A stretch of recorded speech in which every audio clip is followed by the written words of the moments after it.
On attaque maintenant deux exercices sur le critère de comparaison avec chacun une astuce très importante. Surtout le premier exo, c'est un grand classique des probabilités.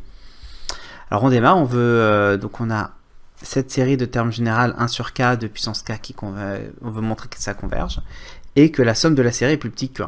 Bon, alors, effectivement, on est spoilé par le titre pour le critère de comparaison.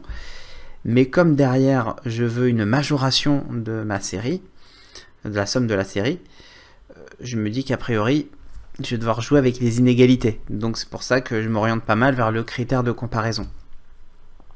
Je pense aussi à un raisonnement très classique des sommes.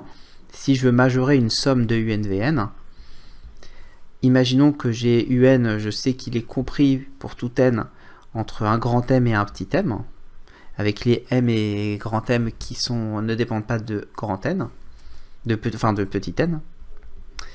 Et imaginons que j'ai Vn qui soit de signe constant, ça c'est important, on va dire Vn strictement négatif.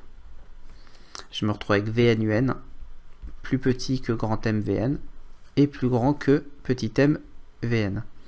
Et quand je somme, j'aurai le grand M qui sera hors du sigma, et le petit m aussi.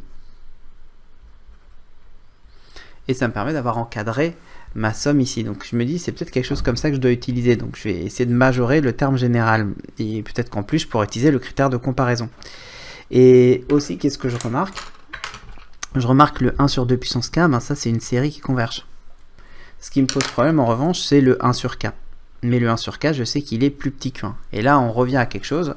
Quand je peux majorer le morceau qui ne converge pas, là je vais pouvoir utiliser cette méthode ici. Donc je démarre, k appartient à une étoile, 1 plus petit que k. J'ai la fonction inverse qui est strictement décroissante sur r plus étoile, donc ça me fait 1 sur k qui est entre 0 et 1. Et je multiplie par 1 sur 2 puissance k, comme ça j'obtiens justement mon terme général ici à gauche. Donc j'ai le 1 sur 2 puissance k qui est positif, c'est pour ça que je ne change pas le sens d'une égalité. Et là, maintenant, je travaille sur ce morceau-là. J'ai le 1,5 qui est entre moins 1 et 1, donc je reconnais une série de termes généraux, c'est 1 sur 2 puissance k qui converge parce que c'est une série géométrique. Donc d'après le critère de comparaison de série de termes généraux positifs, la série de termes généraux 1 sur k de puissance k converge.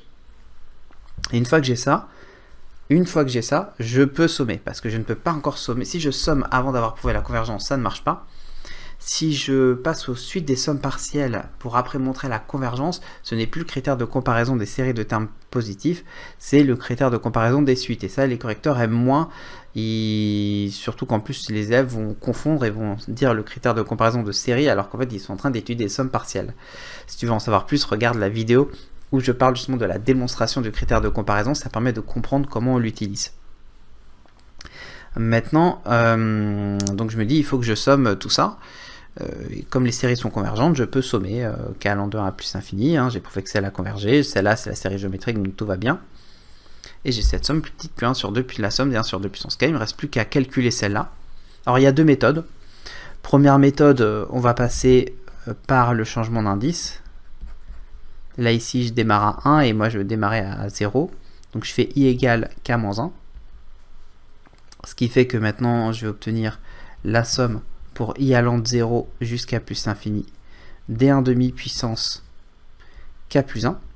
Parce que ça veut dire que i plus 1 est égal à k. Et il me reste à sortir le terme en 1,5 égale 0 jusqu'à plus l'infini d1,5 puissance i. Et donc ça me fait 1,5 fois 1 sur 1 moins q, donc 1 moins 1,5. L'autre méthode, c'est d'utiliser que quand j'ai la somme d'une série géométrique, cette somme-là, elle vaut le premier terme fois 1 sur 1 moins q. Évidemment, quand la série géométrique converge. Donc le q ne peut pas être égal à 1, car le q il est entre moins 1 et 1. Et là, c'est ce que je fais ici, parce que le premier terme, en fait, c'est 1,5 puissance 1. Limite cette méthode, mais c'est vrai qu'elle fait gagner beaucoup de temps, et généralement ça passe quand même tout le temps.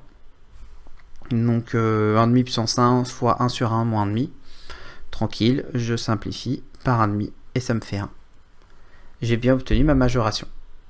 Alors c'est un grand classique, non pas parce que le grand classique c'est avec la série géométrique, on l'a souvent avec une proba. Par exemple, imaginons que je me retrouve avec 1 sur k carré, p de x égale k. Comment je peux gérer ça? Alors là on le voit, mais souvent quand on est présenté comme ça, c'est un peu moins visible. Ben, j'encadre d'abord le 1 sur k carré.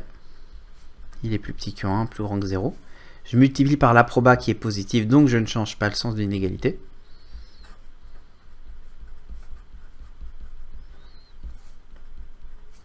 Et ici, comme les x égale k forment un système complet d'événements, bah, la série de termes générales p de x égale k, elle converge, et la somme vaut 1. Donc je peux dire que cette série de termes générales p de x égale k sur k carré converge. Et ça me permet aussi d'encadrer. Donc c'est très très pratique, ça arrive assez souvent. Donc c'est à bien connaître, maintenant que tu as vu la vidéo, et que surtout tu télécharges le PDF pour pouvoir justement refaire l'exo, tu pourras t'en sortir quand ça tombera au concours, peut-être pour toi. Alors maintenant, deuxième classique, plus rare, parce que ça utilise la définition de la limite, donc c'est quand même un exo un peu plus technique. J'ai une suite xn qui est une suite de nombres réels positifs, donc le positif est important ici. Je vais montrer que si la série de termes générales xn converge, alors la série de termes générales xn au carré converge aussi, et on me donne un indice, on montrera qu'il existe un entier naturel grand N, tel que si n est supérieur ou égal à grand N, alors xn carré est plus petit que xn. Alors déjà, comment je démarre? Faut que j'arrête. En fait, mon premier objectif, avant de prouver la convergence, c'est d'avoir xn carré plus petit que xn. Comment je peux montrer ça?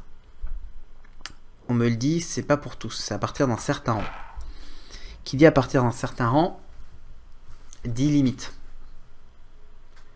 Quelle limite je peux avoir ici? Est-ce que j'ai quelque chose sur xn? On ne me dit pas la limite du xn, en tout cas on ne me la dit pas explicitement. Est-ce que tu vois à quel moment on te parle de la limite de xn? Et ouais, exactement, la série de termes générales xn converge.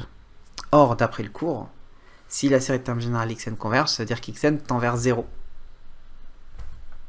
Donc je sais en fait la limite du xn c'est 0. C'est un des très rares cas où en fait ce théorème on l'utilise non pas pour montrer que la série diverge, mais pour vraiment avoir la limite de la suite. Elle tend vers 0, et en plus je sais qu'elle est positive. Donc c'est dire, imaginons que j'avais ici un axe, tac, dire qu'elle ferait finalement ça, puisqu'elle tend vers 0. Et c'est-à-dire qu'à partir d'un moment, elle sera forcément plus petite que 1. Et ça c'est la grosse ruse, deuxième ruse de la vidéo. C'est donc petit renard ici, hop hop.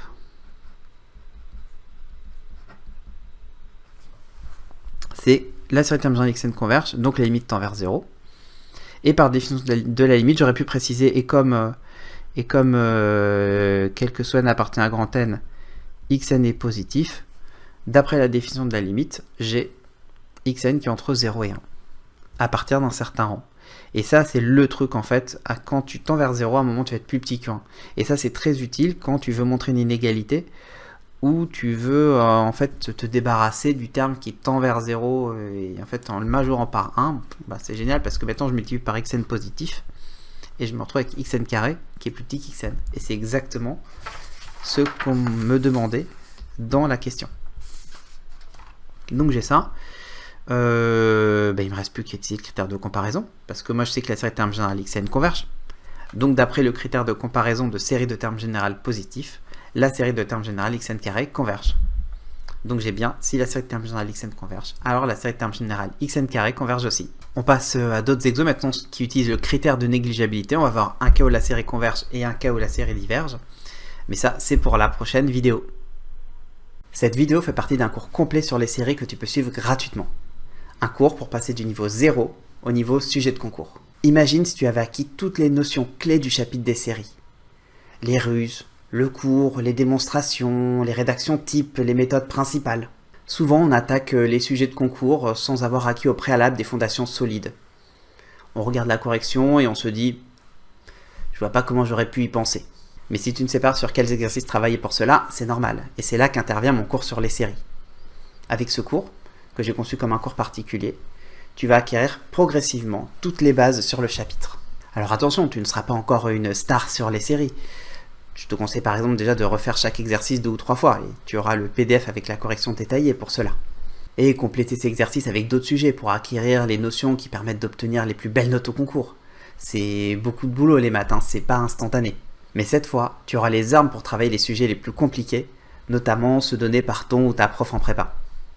Tu les comprendras mieux, donc tu progresseras davantage. Pour y accéder, tu peux cliquer sur le lien en description. C'est gratuit. Ça ne sera pas 3 heures de maths en plus, mais 3 heures de maths qui rendront tes dizaines d'heures de travail sur le chapitre beaucoup plus productives. Et plus tôt tu suivras cette formation, plus vite tes heures de travail sur le cours ou sur les exercices seront qualitatives. Le lien de la page est en description. On s'y rejoint, à tout de suite.